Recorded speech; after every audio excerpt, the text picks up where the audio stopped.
How you guys doing today? It's Anthony Ganji. Welcome to another episode of Tear Talk. Guys, as I was watching Hidden Killers with Tony Bruschi, he talked about David not speaking and the many reasons why David may not be speaking. And I've covered this before a few weeks ago in an episode that I did as well. And obviously, most of it relates to the legal advantage maybe of not speaking and the disadvantage of speaking. But at the end of the day, I wanted to add something else. I think David shouldn't speak because it's not his story to tell. It's hers. Celeste Rivas Hernandez. She is the victim. But yet, even though she is gone, she still has a lot to say. The autopsy, when that comes out, that's when her story will be fully told. And I know a lot of us in these moments of ambiguity are desperate for information because we have such a connection with Celeste Rivas Hernandez. And a lot of those connections are for people's personal reasons. For me, I have a daughter soon to be her age. For some, they were this little girl. And they're starting to realize how lucky they may have been. But there's a connection that she has brought to this case that has gone around the world and across every demographic.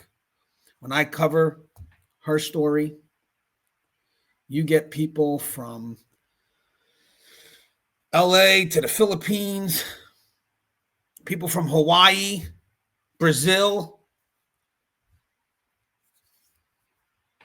It's funny how everybody thinks David is the celebrity, but she brought him to heights that he would have never reached on his own. And now what we need to do is we need to make sure that her story gets told the way she needed it to be told. She is the center of this narrative. Nobody else is. And the reason why I wait for what LAPD is going to tell us is because right now, they're the only person or the only entity that can be her voice. They got the evidence. And I believe they got the answers. So I wait for LAPD because that's my source that continues her legacy, that continues her voice, that gives her the microphone and allows her to continue to speak. I know there are some that have switched the narrative. You know, it's funny about news outlets. Sometimes they push for transparency without no context. They just want the information as quick as you can so they can create their own context and they can create their own narrative. They can own someone else's story, a story that's not theirs. In this case, a story that's hers. You know, I used to think it was about getting to that story first, being the person to break the news. It's also being the person to control the narrative. You know, a little sidebar here, even with the Perkins for the Emmanuel Harrow case. And I did a video on this too. When a news reporter broke that there was a Perkins case and the law enforcement denied it. And then later on, we found out that there was a Perkins case involved with both Rebecca and Jake. The news reporter became the hero because he broke it and the police lied. Well, that story wasn't supposed to be broken. That was supposed to meant to be kept a little bit secretive. It's an operation that once it got exposed, could have truly jeopardized us finding Emmanuel. And it's funny because as you watch the news and they say, yeah, I don't know what's taking so long. What's up with LAPD? Well, they were doing LAPD, sorry. What's up with Riverside County? Why are they taking so long? Well, we violated one of their secret operations because we wanted to be the first to get a story. And then someone will say, well, it's their fault if one of their people leaked it. No, it's still the news's fault for not going to the proper source. The people that are running the investigation and saying, hey, what would happen if I leak this? And I feel that with this story as well. In the end, justice isn't about being the first to break the story, and justice isn't about creating a narrative that you can control. Justice is about her.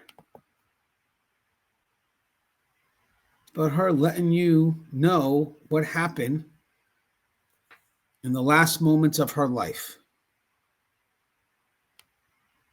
It's about her telling you the facts by leaving enough behind so it can be figured out. So again, I just wanted to have this quick story. I'll probably cover the update on the Jake Harrow case as well, because I know he's getting sentenced today. But I want to make sure that we remember that it's always going to be about the victim. It's not about breaking the story. It's not about creating your own narrative or what ifs or getting credit because you're the first person to say something. Because I get it. In this age, there's a push for transparency. I remember when this all first started. The push for transparency eventually became getting it out quicker. But there's no context. And it leaves people to create their own context. And then later on, they could pull it back and change it and all this other stuff. But the problem is that once you create a narrative and it gets into the public arena, that initial impression becomes the anchor. And that's when the perspective or your controlled narrative becomes an obstacle for the truth. So you never get what really happened.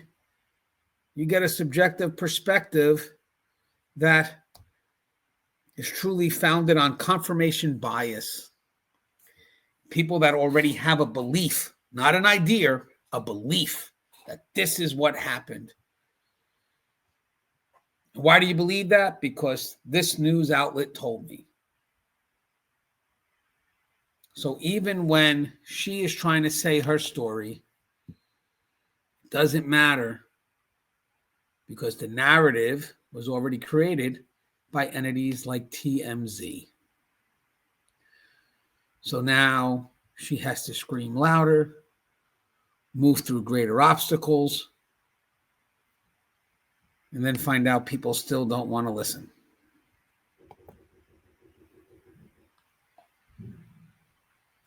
So again, and I'll sign off, and hopefully I'll see you later tonight with an update with the Jake Harrow sentencing.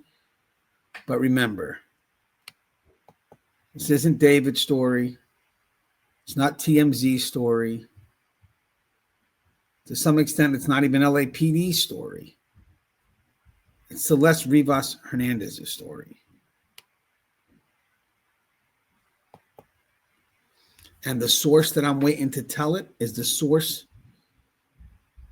that has access to giving us the best possible explanation for what happened to her.